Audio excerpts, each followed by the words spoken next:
muscles na ganyan, latissimus dorsi.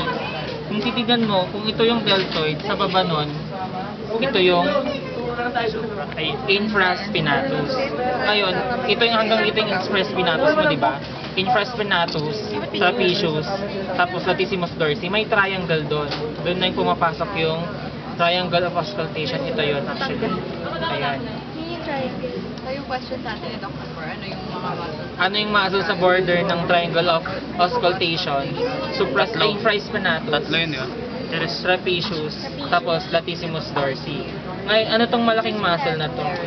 Kasi nasi-separate to. Ito yung latissimus dorsi. Teres major, itong malaki. Sa baba nitong pag i-extend mo to, may makikita kang maliit. Hindi kasi masyadong ito. Pero ito yon. Ito yung teres minor. Yun lang. Tapos dito na, yung rhomboid muscles. Yung Saan yung rhomboid? Minor. Ayan. Pero hindi mo siya identify kung alin yung major tsaka minor.